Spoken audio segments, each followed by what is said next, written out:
Welcome to the Caliber store here in Homewood, Alabama for your Week 5 edition of Auburn Head to Head. I'm Lauren Sisler with AL.com. This is Jim Dunaway, the Jocks Roundtable. First week of fall? Yeah, first week of fall. We're getting ready for Trick or Treat, and it's Auburn and Southern Miss this week. When you think of Southern Miss, the 28-point underdogs this week, according to Danny Sheridan, what do you think of? For me, it's Brett Favre. Of course, Brett Favre, but we're going to get to that segment later. There's another big person on campus that we're going to enlighten you on. Bigger than Brett Favre? I mean, richer than Brett Favre, for sure. Okay, more money? More money. Than old number 4? Oh, yeah, both shot. Okay. Okay, we're going to go with our 3 and out segment. We're going to go fill in the blank. Auburn gets more confidence if in a particular area or position, and we're going to start with the run game. How can Auburn get more confidence in the run game? For me, is you find Boobie Whitlow at the beginning of the game and let him do what he's been doing once you get into the flow of the game. Get Boobie Whitlow hot right out of the gate, and I think that helps. Also, if Jarrett Stidham throws the ball down the field, takes the top off the defense is the old saying. You take the top off the defense with some deep passing, loosens up everyone in the box, and that gives you more confidence running the football. Yeah, I think the biggest concern and question mark is in this last football game, 89 rushing yards, which was the fewest in a winning effort in the Gus Malzahn era. So that is a number that kind of jumps out at you.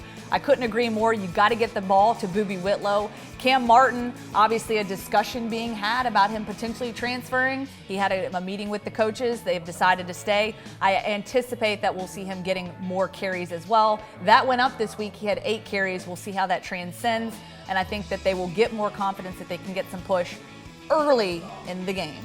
So second down, where do you get confidence in the offensive line? Because that has become the talking point for this Auburn team. They become the scapegoat. Everything goes wrong with the Auburn offense, everyone points to the O-line. You get confidence if they fill in the blank. Well, I think the biggest thing is we saw some progression the beginning of the season. Lots of question marks on the offensive line. We saw some progression, but this week they switched their center out. Nick Brahms was the starting center over Caleb Kim. I think we saw a little bit of a regression.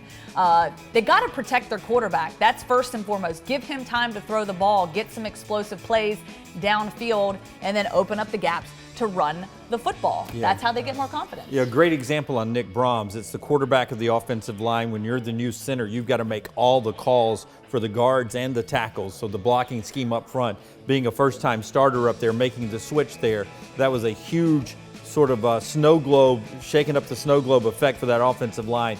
That takes a little time. They'll be better there this week. I agree with you there. We're going third down. The kicking game. Right now, Anders Carlson, brother to Daniel Carlson, Legatron, was 5 of 10. He's 5 of 10 so far this season in the kicking game, and that is certainly an issue.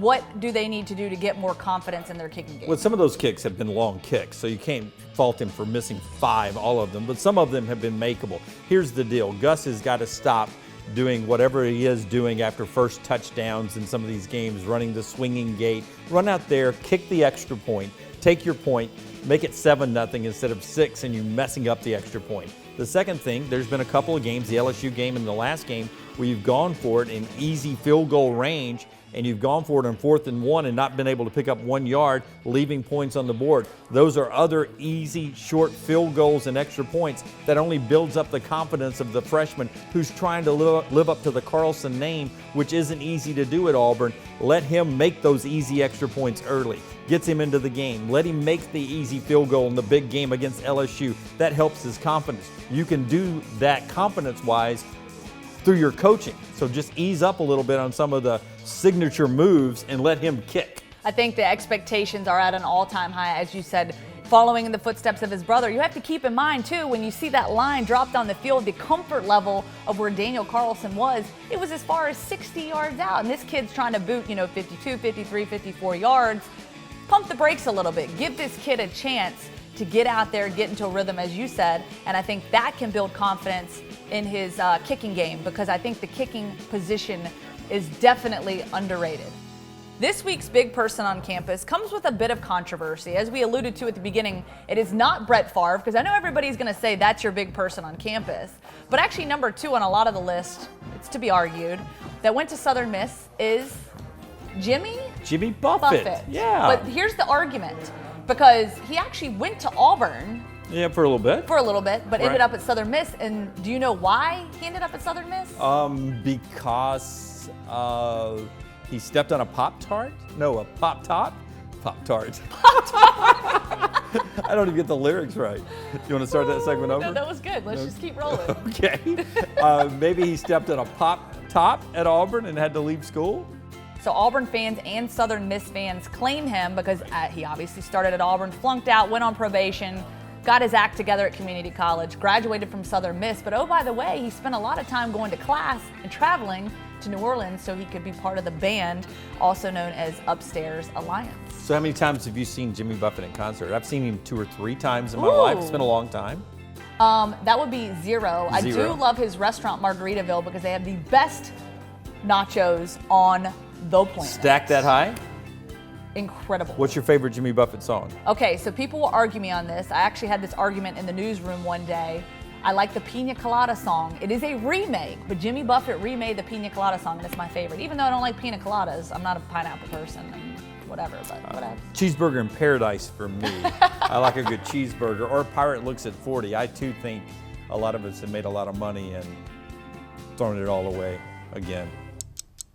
Okay, Jim, I am picking Auburn. I think they will establish the run game, get some pressure up front. Like you said, I think the offensive line does show improvement. And keep in mind, Southern Miss hasn't had a 100-yard rusher all season long. I like their odds with the defense in this one. Final score, 45-17. I picked a shutout last week, and they just missed it with giving up 3 points.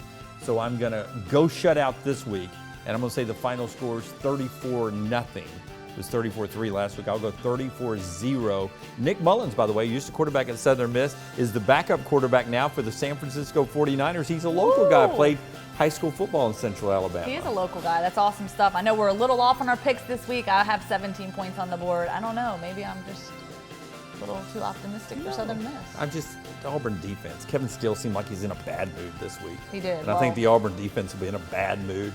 They got to clean it up. And they'll shut Southern Miss out. Jack Abraham, kind of a legit quarterback, so we'll see what happens. Hey, that's your picks for this week.